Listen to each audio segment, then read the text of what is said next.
Good evening and welcome to this month's Crimewatch UK. Police are still working through the wealth of information that came in following last month's programme. We'll bring you up to date with news on that shortly. But for tonight's cases, we're joined by investigating officers from 12 police forces across the country. And this is the number to ring, as usual, if there's something or someone you recognise. 081 811 8181. And for viewers who are hard of hearing, there's the Minicom number, 081 743 2468. Tonight, maybe you can help to solve, or someone watching may know who this scruffy man is who killed a shop assistant in Nottingham and then made off with the till. Or maybe you can help police in Guernsey. We've reconstructed one of the few serious crimes the island has experienced, a sudden and unprovoked attack which almost killed a young Frenchwoman. And west of Birmingham, these remnants of clothing were found on a disused rubbish tip, along with the remains of a human body. Forensic experts have painstakingly been building up a picture of a man, and perhaps you can help us complete it. You may remember a couple of months ago about a family held at gunpoint and then kidnapped in a bid to steal money from a major supermarket. It was a particularly distasteful crime. You can imagine the effect that it had on the family concerned. And it's a type of offence detectives are determined to put a stop to. Indeed, with your help tonight, this is one that they're going to solve. In the next few minutes, we'll be revealing for the first time a number of important clues, some of them so specific that several people watching are likely to know who the culprits are. Please call us if you can help. The reconstruction begins 4 miles northeast of Ipswich. On the afternoon of Friday, August the 2nd, Egner Andrews and her sons Matthew and James were 27 miles from home, walking wearily towards the village of Balham in Suffolk. They stopped off at a builder's merchant's. Can you help us? We've been kidnapped. Can you get the police? What? What's your problem? Look, these are the marks where we were tied up and held in a car. My husband's the manager at Tesco's. They told him to go and get some money. I don't know where he is. Get the police, please. Hello. This is Mr. Andrews, General Manager at Tesco's Ipswich. I've just been involved in a serious incident. My wife and family have been taken hostage. Mr. Andrews, yes sir, we are in touch with your family, and my understanding is that they're safe and unharmed. Oh, thank God.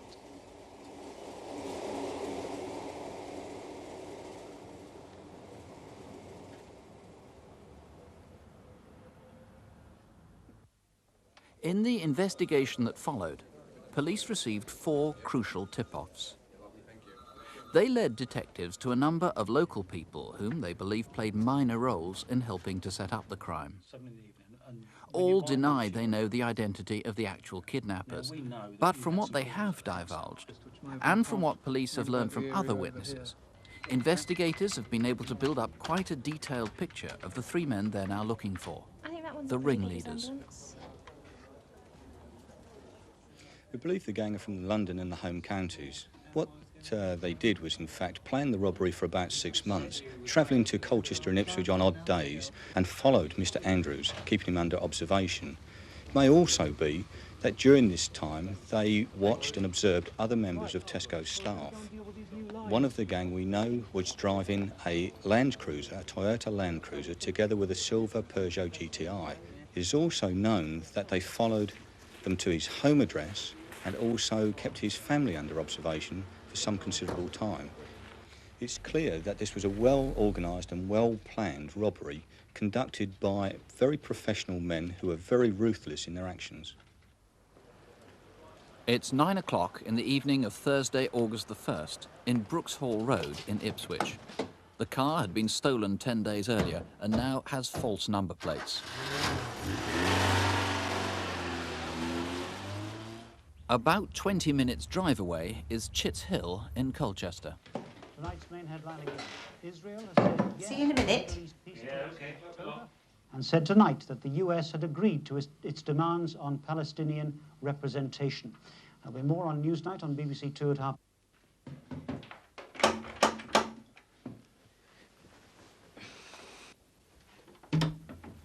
Move in and shut up. Who are you? What do you want? I said move in and shut up. Mom! Oh, God. What's going on? Leave him alone. He's Be a good quiet. boy. And you'll be all right. Move into that room.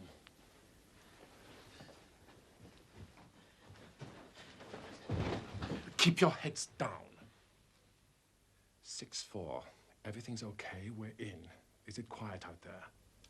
The nosy may be looking out the window, but otherwise it's quiet. Are you expecting anyone tonight? No. Only my son, Matthew. At what time will he be back? Keep your eyes down! Don't look at me. This man is the brains and the leader of the gang. He spoke with a European accent, possibly Dutch or German. We believe he lives in a flat in the London area, possibly alone. He certainly doesn't appear to be married, although he speaks regularly of visiting his nieces and nephews in that area. We believe he's a dog owner and a keen mountaineer. We think that he may be called Paul, but we're far from certain of that. There's no doubt that their guns were loaded. By midnight, a third intruder was in the house, and the Andrews' eldest son had returned home to be greeted by the gunman. We know everything about you. The car, your movements. What we want is £80,000 from your store. We probably don't have that kind of money at the store. Then you have a problem. How much will there be? Probably about 20,000. But that's no good to us. We spent 10 grand setting this job up. 20 grand is nothing. Look, I know what you want, and I'll do what you want, only just don't harm my family. Look, it's nothing personal, just a job. I've got a mortgage like you. Cooperate, fine. If not, we'll do your wife and kids. You may find the bodies, you may not. This is a particularly evil and aggressive man. He threatened to rape Mrs. Andrews during this incident. We believe him to be married or living with a partner. He drives a red XR3i and pretends to be a builder. He carries a bag of cement in the back of the car for this purpose, to dust himself down with his clothing. It's 5:30 in the morning. You will carry on as normal. Tell someone at the store if you have to get the money, but don't tell head office or the police. You will be at the drop-off point at 3:30. If you're not there, you can kiss goodbye to your family. Have you got that?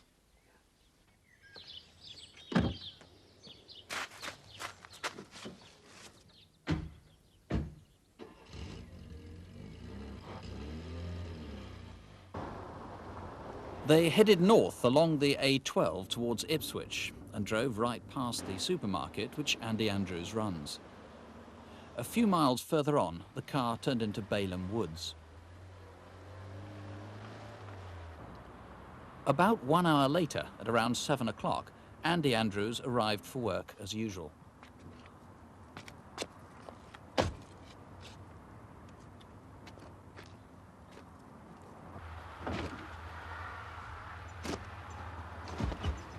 At Balham Woods, just one of the kidnappers remained, camouflaging the car to prevent it being seen from the road.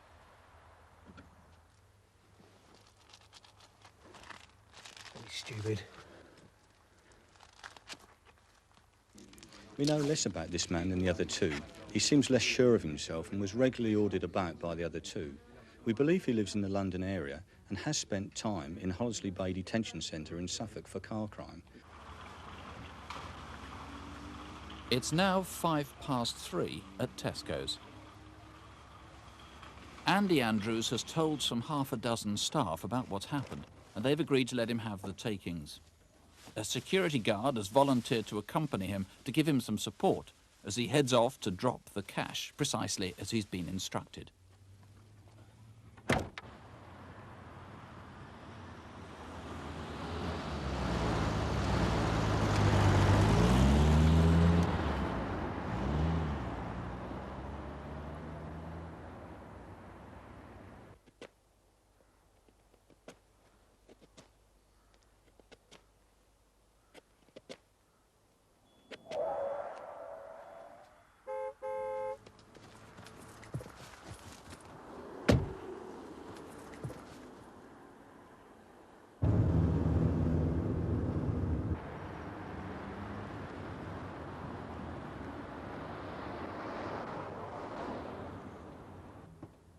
They left the car and money in the do-it-all car park off Ranelagh Road and walked to Ipswich railway station, where Andy had been told he'd hear about his family.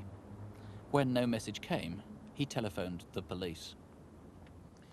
Malcolm Hargreaves, obviously we haven't shown much of what happened inside the house, but this was a particularly unpleasant bunch of people. Yes, short of murder or rape, I believe this is the most obnoxious offence that criminals can commit, and most villains wouldn't touch it with a barge pole. The first guy, the one who was mid-European, possibly German, you're not entirely sure about this video fit. No, we're not entirely sure. It's the impression of one particular witness, and there may be variations to the hairstyle and the overall shape of the face. Let's just remind ourselves of what the others look like. We think these are fairly accurate. There is incidentally a very substantial reward on this. There is indeed. Tesco's have put forward a £30,000 reward, which is on offer for the arrest and charging of the persons responsible. That's most unusual. It's for the arrest and charge. You don't need to secure a conviction. No, we don't. They're obviously really determined that these guys are going to be found tonight. Another good clue, of course, is the Toyota Land Cruiser that you know one of them had. We believe this is an excellent clue. As mentioned in the film, the man we refer to as the German was believed to be using a Land Cruiser type vehicle from January to about July, and also a Peugeot colour silver 205 GTI. Not necessarily a Toyota Land Cruiser, but that's the best description you've got. That's right? the nearest we can get to it. And I think you reckon he probably disposed of the vehicle around the time of the crime. He probably disposed of the four-wheel drive vehicle about the first week in July. So somebody who's a dealer, perhaps? It's just possible that a garage will remember a German selling that vehicle to them. This was one of the shotguns used in the offence, recovered soon afterwards. Tell us about it. What sort of? It's got a number on it, B10870. B10870. This is one of two shotguns brought by the criminals to be used on the offence, recovered at Ipswich, and we were only able to find the original owner in South Wales in 1984, and since then we've not been able to trace its history at all. Okay. This belt, cartridge belt, also found. These aren't the original cartridges that were found with the belt. They were quite unusual. They were of different colours. Yes, it was particularly noticed by the witnesses that there were multicoloured cartridges in the belt, but that is the original belt. Mr. Hargreaves, this sort of offence is very unusual. As you say, it's very serious, and the police are determined that it shouldn't be repeated. If it is, what is the advice to somebody who finds that their family is threatened? Should they call the police? What should they do? Our advice is always to notify the police, because the villains rely on the overwhelming threats to intimidate these people. We have contingency plans to deal with these matters, and one of the most important aspects is the police will do nothing to place the life of a victim at risk. So call the police, however strong the intimidation and threats are. However strong the intimidation is, that is what they rely on. It's mainly bluff. There's a big reward, as I say. It was a particularly distasteful crime. Here's the number if you can help, 081 811 8181. That comes directly here to the studio, or you can call officers direct at Essex Police Headquarters in Chelmsford, 452 120. 0245, the code for Chelmsford, 452 120. Well, we had a particularly good response to last month's programme. The incident rooms are still actively working on the murder of 7-year-old Angela Flaherty and on the Penny Bell inquiry. Viewers gave them a lot to go on. And on the murder of Julie Dart, we received a total of 462 calls, providing several new leads. One particularly significant call came from a man in Coventry. We had asked if anybody recognised the laundry mark MA143 that was on the sheet which had been wrapped around Julie's body. This particular viewer identified the Kensington Laundry. Customers apparently used to leave their washing for collection by the Kensington Laundry at a shop in Coventry called ELDS, ELDS, newsagents, and that's on Moseley Avenue, hence the letters MA. So were you one of those customers? If so, you'd have used one of these laundry books, or perhaps you worked for the Kensington Laundry before it went out of business 7 years ago. If so, please ring us tonight, because this could be absolutely crucial in finding who killed Julie Dart.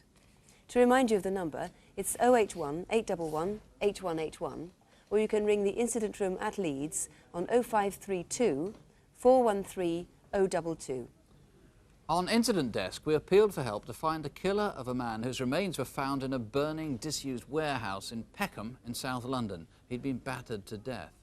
Though it wasn't as a direct result of the programme, police have now identified the victim, and they were tipped off about the behaviour of 3 people. 2 brothers in their 20s have now been charged with murder and one with arson, and a youth aged 17 has been charged with arson and assisting an offender. Well, now to this month's Incident Desk. Can you help police in Northern Ireland find the murderer of Rosemary Moran? In the City of London, 2 armed men robbed a bank and terrorised staff. The drug squad in Norfolk would like to speak to this man. And in Cambridgeshire, who is this gunman who shot and robbed a post office worker? With the details are Detective Constable Jackie Hames and Superintendent David Hatcher. Good evening. First, can you help solve the murder of a woman in Newry, Northern Ireland? Rosemary Moran was married with a 4-year-old son. She had a good job as a supervisor at the DSS in Newry, County Down. On Thursday the 22nd of August, she was found stabbed to death in her hallway. She went home for lunch that day and was seen on her own driving her distinctive white Mercedes car just after 1 p.m. But at 20 to 2, a man was seen driving her car near her house. Then 5 minutes later, there's another sighting of the car, but this time he had a woman passenger with blonde, shoulder-length hair. The man's between 30 and 40 with a thin, clean-shaven face and fair, sandy hair. Mrs. Moran's car was found abandoned not far from where the couple were seen driving. This hunting knife was in the car. It's probably the murder weapon. The handle was broken but stuck together with yellow sticky tape. If you think you recognise this or the face of the man in the artist's impression, please call us now. Our next case comes from the City of London, where these 2 robbed a bank, terrorising staff. As the Morgan Grenfell Bank in Great Winchester Street was opening its doors on September the 4th, the 2 armed men went in posing as workmen. Then they attacked 2 cashiers and left them blindfolded, gagged and bound to chairs. Perhaps you noticed the gunman struggling with 3 of these cash boxes. One man was 6 foot, had short blonde hair and wore gold-rimmed glasses. The other was shorter and stockier. They were both in their late 20s and spoke with soft Southern Irish accents. Please call if you can help. There is a reward. Next, an intriguing case from Norfolk, where drug squad officers would like to speak to this man. He booked into a hotel in Attleborough this August, calling himself Mr. Butler. We believe he may know something about 2 large consignments of cannabis resin which were found by police in the town this summer. One haul was crammed into the boot of this stolen Ford Granada, which had been parked in the hotel car park.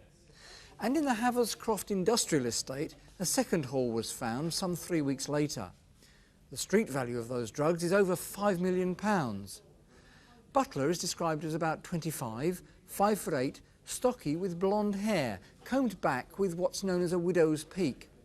He seems to know about the printing trade and motor racing. So if you recognise him, please ring us. If you can identify this face, you could help solve a robbery where shots were fired indiscriminately and innocent people were injured. Just after 10:30 in the morning of Monday the 15th of July, the gunman approached post office workers in Arbury Court, Cambridge. He shot one man in the leg and threatened his colleague before stealing money from their van. As he left, he calmly shot at an elderly man driving towards him.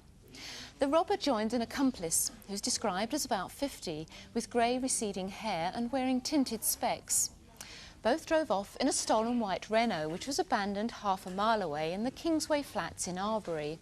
The car had been stolen 8 months earlier. Where was it kept between November and July? During that time, it probably displayed these false plates. Do you know who made them up? The gunman is between 25 and 35, 6 foot, heavy build with dark hair and a beard. At the time of the attack, he wore a red crash helmet. Call us if you know who he is or if you can help on any of our incident desk cases. And here's the number, 081 811 8181. That's 081 811 8181. Our next case is the murder of Shelia Egner. Shelia had lived in the Nottingham area all her life. She should have retired by now, but she loved people and she'd enjoyed her job so much as a shop assistant she hadn't wanted to give it up. At the end of July, she was killed in the small store where she'd worked for the past year. The drawer to the cash till was stolen, containing just £250. Our reconstruction begins at the shop, Yeoman's Army Surplus Store, in Mansfield Road in Nottingham. Hello? Yes? Oh, no. No, I'm so sorry. I know what you mean, but we're right out of those. We are, I'm afraid. Yes. Yes, we're expecting a consignment next Thursday. At about 10 to 2 that day, Kevin and Sharon Spencer called into the shop. Bye. I'm sorry about that, lovey. That's all right. Can I help you? Kevin's just looking for some trousers. All righto. Well, feel free, Kevin. Thank you. I'm just over here if you need me. Yes, thanks, yeah. 260,000. It's cheap at the price, isn't it? I've never been into the shop before. She was really friendly and we started to chat. Just seemed a really nice lady, ever so helpful and cheerful. Now, is Kevin your boyfriend? No, we got married at Christmas. Did you? Yeah. Oh, congratulations. Thank you.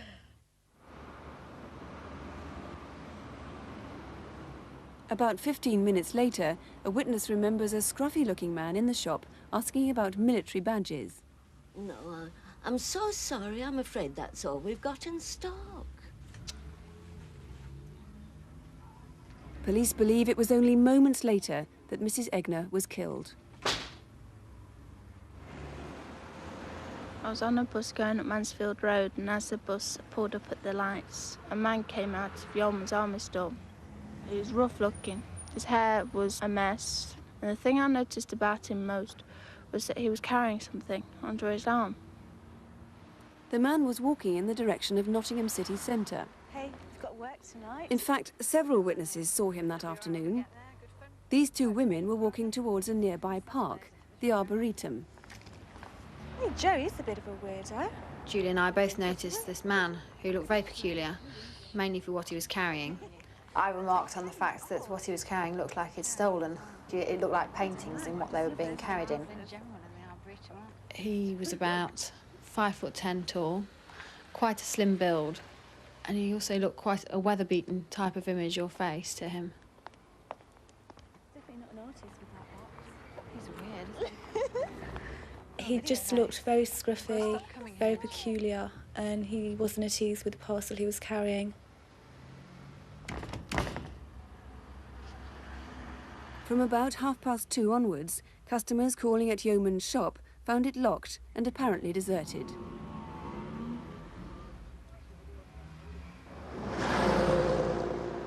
The man may have passed the Forest Recreation Ground, where preparations were in progress for a rock festival the next day. Then, 1.5 miles away from the shop, shortly before 3 o'clock, he was seen again in Silverdale Road in the Basford area of Nottingham. Hiya, where's Ronna? As I was walking up the road to my friend's house, I noticed this bloke walking down, and he looked suspicious. Hey, look at him, looks like he's got a video. He looked very hot and sweaty. You could see sweat dripping down his face. He was really done for, and he was really scruffy. And as he carried on walking down the road, I noticed a black bin liner in his other pocket. Just before 5 o'clock, a concerned shopkeeper called the police. Mrs. Egner had died from blows to the head. The drawer from the till was missing, containing £250. It's not really sunk in yet. It'll be a long, long time before it does. It's just unbelievable. It was so unnecessary. There was no reason for it at all. No reason at all. If it had just asked for the money, you would have given it him. And it's been so devastating. Well, Detective Superintendent Malcolm Witt from the Nottinghamshire Force is leading the inquiry. He's here by the phones with the single hope that tonight someone is watching who can tell us who that man is. He believes that he may have confided in somebody by now. Just to describe the man again, he's between 40 and 50 years old. He's about 5'10" tall, of slim build, scruffily dressed, has a weather-beaten type of face and greying, straggly hair. And the cash till he was carrying was found the next morning in the Rest Garden, as it's known locally, which is just off the main ring road in the Basford area. If you can help at all, the number to ring here is 081 811 8181.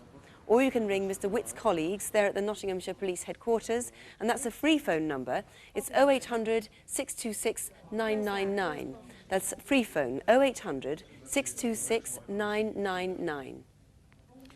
Please do persevere if you're trying to get through. The lines are jammed at the moment, having a tremendous response tonight. I don't know if you watch Bergerac, but believe me, day-to-day life in the Channel Islands has little in common with the series, as much as serious crime is hardly a major problem there. But on Guernsey, in early August, there was one incident so savage and out of character that Crimewatch, for the first time, has been asked to travel there to help with a national appeal. A young Frenchwoman called Laure Nicolas was almost murdered, and her attacker could now be anywhere in the British Isles. Visitors arrived in Guernsey in the summer. Maybe you went there in August or know someone else who did. Not all the new arrivals are from Britain. Laure Nicolas came to St. Peter Port in July, hoping to stay 2 months and to improve her English. On Monday afternoon, on August the 5th, Laure left the Notre Dame church. Her family knew a priest here who also came from France and who'd agreed to put her up. They gave my name and telephone number, and she phoned and asked and told me that she was ready to look after an old person, to do some cooking. I have tried to find a family without any success. So I told her that I was an old person who were looking for somebody who was able to do some good cooking. Laure turned out to be quite a good cook. Most mornings she'd go out shopping. Then, after lunch, would go sightseeing or simply walking on the outskirts of the town. That Monday afternoon, at roughly 3:30, she made her way south of St. Peter Port to a popular spot for tourists known as Soldiers Bay. A few minutes earlier, Dorothy Hickman and a friend had been further along the path above the cliffs. We'd been out for about half an hour with the dogs, and we were just making our way back to the car to go home when a young man passed us on the cliff path. Good afternoon, girls. What a nice young man. He was aged about 25. He was neither fat or thin, about 5'9", 5'10". He got blonde hair, which was cut in what you call more of modern style, and he was wearing a pale short-sleeved T-shirt, pale shorts, knee-length, and trainers. Laure passed that spot about 20 minutes later. She thought of heading down towards the beach, but seeing someone there, a man incidentally who's now been eliminated from the inquiry, she decided to move on.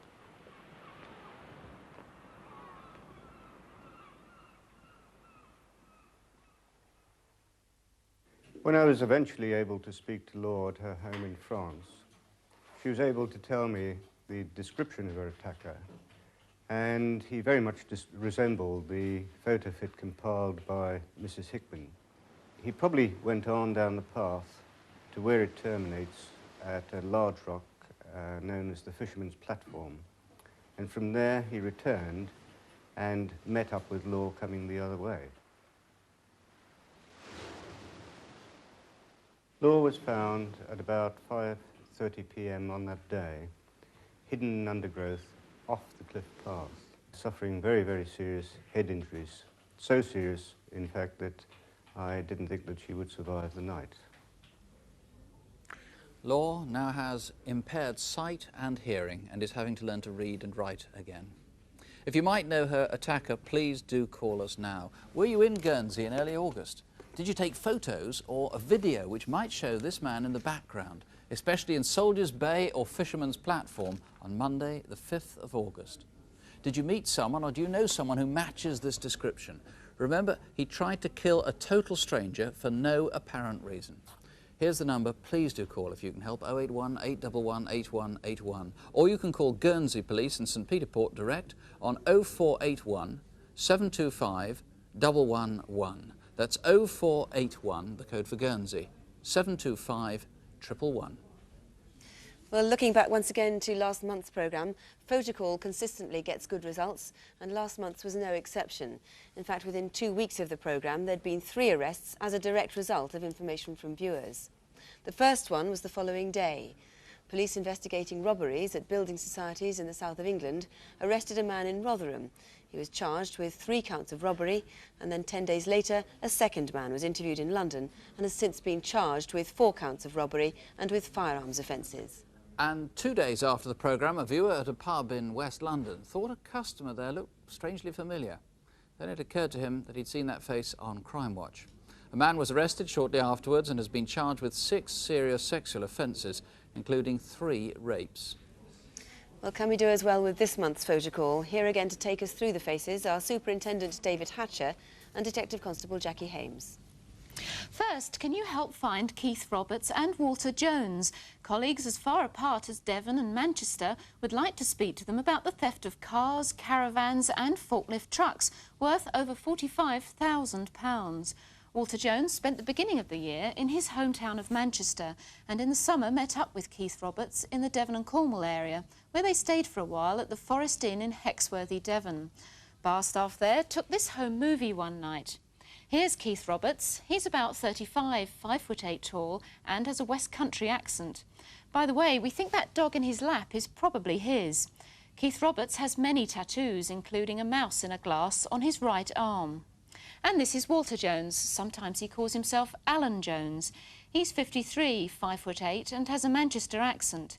He suffers from Parkinson's disease and his illness makes him shake badly. He also has tattoos on his arms and he drives a black Lada Niva Jeep, registration MKH 664V. If they are in a bar with you now, or if you think you know where either of them are, please give us a call. Next, can you help to identify either of these two, seen here trying to rob a North London building society? Security measures stopped them getting any money this time, but the gunman was determined. Here he is only a couple of hours later in a bank nearby. We think he was also the person who robbed a man at gunpoint near here that afternoon. The gunman is between 25 and 35, around 5'9" and was bearded. The second man was the same age, shorter, had ginger hair, a ruddy complexion and an Irish accent. These men are dangerous and we need to know where they are.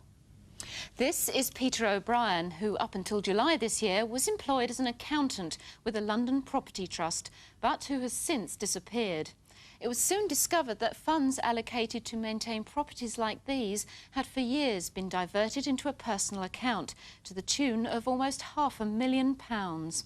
Peter O'Brien was actually born Douglas DeWick, but he might be calling himself something else. He is 54 and only 5'2", speaks with a northern accent and could be setting up business somewhere else. So if you've seen him, please ring us. Finally, can you identify this man who appears to be free on Tuesday afternoons to rob building societies around the southwest of England? Here he is on Tuesday the 3rd of September at the Building Society in Oxford. And exactly 2 weeks later, on Tuesday the 17th of September, he's in Cheltenham. Then 1 week later, on Tuesday the 24th, he's seen acting quite aggressively in Bath. And we've just heard he struck again only yesterday in Bristol. Our Wednesday's now more convenient for him. He's about 30, 5'10", medium build with dark hair that's longer at the back and sometimes worn in a ponytail. So if you know who he is or can help with any of our other photo call faces, please call us now. And here's the number if there's anyone there you think you recognise: 081 811 8181, 081 811 8181. As I was saying earlier, it's been very, very busy on the phones tonight. There have been already quite a lot of calls on incident desk. On the Tesco kidnap, probably now several dozen calls with people being named, and one call in particular, which is giving names and addresses, is now being followed up. We'll give you more details in a moment. Sue. Well, you may remember the case of murder victim Karen Price. That was the subject of our Crimewatch File documentary last month. A young woman's body was discovered in the garden of a terraced house in Cardiff 9 years after it had been buried. Then gradually, with the combined expertise of a number of scientists, a picture began to emerge with enough detail for members of the public to recognise her and give police a name for her. Now that in turn, with the help of Crimewatch viewers, led to the conviction of 2 men for her murder. Tonight we have a very similar inquiry, but we're asking for your help at a much earlier stage. 5 months ago, a man's skeleton was found on a large patch of waste ground just west of Birmingham, quite near Solihull. 6 forensic experts, a pathologist, a biologist, 2 dentists, an anthropologist and a medical artist, as well as 2 experts in costume at the BBC, had between them built up enough information about this man, hopefully for somebody watching this programme tonight to tell us who he was. And with me to take us through exactly what, as a result of all that work we do know about him, is Detective Chief Inspector Ian Johnston from West Mercia Police. Now, first of all, that piece of waste ground where the bones and the remnants of clothing were found, where exactly is that? It's near to the small town of Withall on the Worcestershire border, about 400 yards from the Solihull borough of Birmingham, and about 8 miles from Birmingham city centre. So would you have needed local knowledge to have known about the place in the first It's a little bit off the beaten track, so we presume that it may be an area known to whoever took this body there. So he may have been a local man. It may well be, yes. They dumped him there anyway. The medical artist is a professor at the University of Manchester, has made up this head. How has he managed to do that, and what information does it give you? Well, he takes the skull and makes a plaster cast, and then he works with the clay onto the contours and the features of the skull. Should be emphasised as a resemblance of what this man may well have looked like. But he seems to have very, very fine features. What does the pathologist say about him? From the pathologist, we've got the fact that he did have quite a fracture to the left side of his skull, and in view of that we've treated this as a murder inquiry. We feel that if we can identify this man, then we may well be able to solve that crime as well. And the pathologist was able to say what colour hair roughly he has? Yes, he said that the hair was in the mid-brown range, but we were unable to say what style that was or whether it was straight or curly. What about the information you then got from dental experts? From the dental expert, we got that he certainly is 22 years of age, and he may well be in the region of 28, although there needs to be some give and take on that ageing as well. So again, the medical expert would have taken that estimated age into account when he made Yes, the head? he has, when he's made the reconstruction, yes. Then finally we had 2 experts in costume from the BBC in Birmingham who from this tiny remnant of clothing here and from this managed to make up the clothes that the man was wearing at the time he was dumped. Yes, we were quite lucky with the clothes in that the polyester fibre certainly within the trousers remained, from which we were able to reconstruct these trousers of the style, which we believe were in that sort of Rupert Bear type style of trousers. And we are satisfied that the colour within the check was dark brown, but we can't say what the background colour was. So we're very lucky that the polyester survived and gave you that style. Yes. And what about this shirt? We reconstructed this shirt, which has got this distinctive bumblebee type of design from what we recovered. So from those clothes we learn that he was quite a slim build, Yes. and it dates it very firmly to 1975. Yes, the style of clothing is definitely 1975. Well, 16 years, of course, is a long time to ask people to cast their minds back, but there were several historic events in 1975, and to help pinpoint that in your mind, we'll have a look at part of a BBC compilation which shows some of the main events in that year, together with the music and the charts at the time. In particular, you might remember the Bay City Rollers.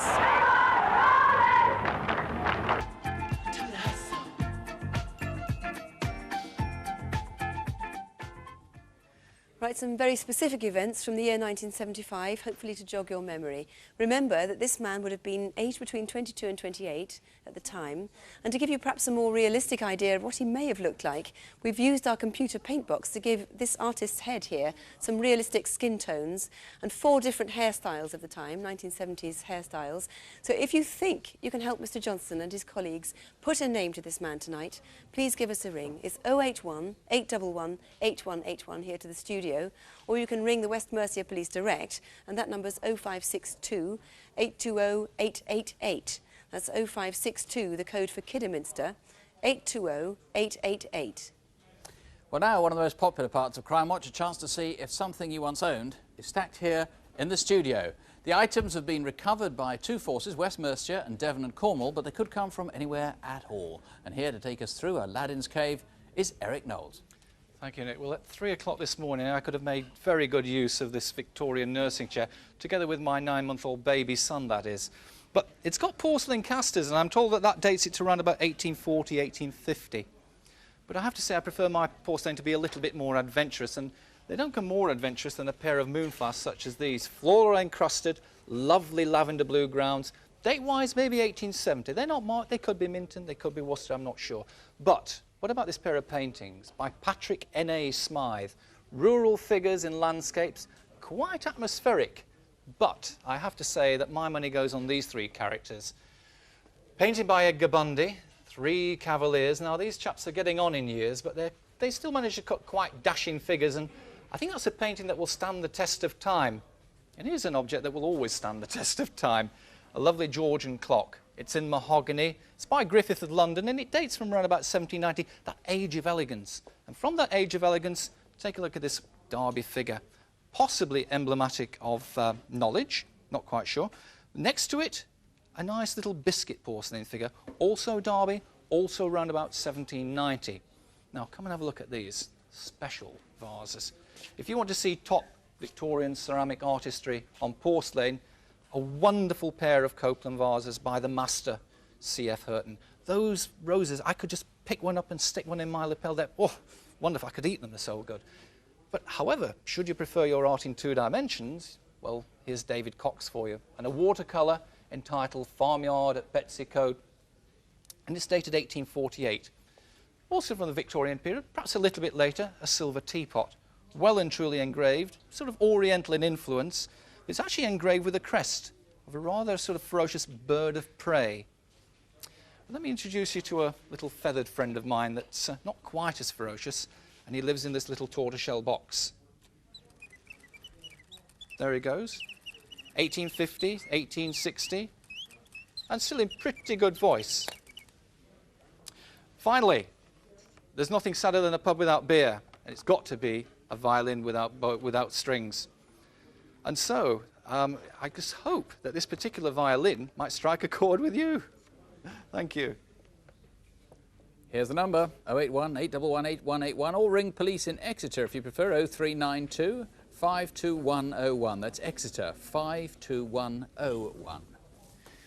Well, we're getting so many calls into the studio tonight that I haven't got time to give you all the details, but we've had some names suggested for the killer of Shelia Egner and a really overwhelming response on the Tesco case.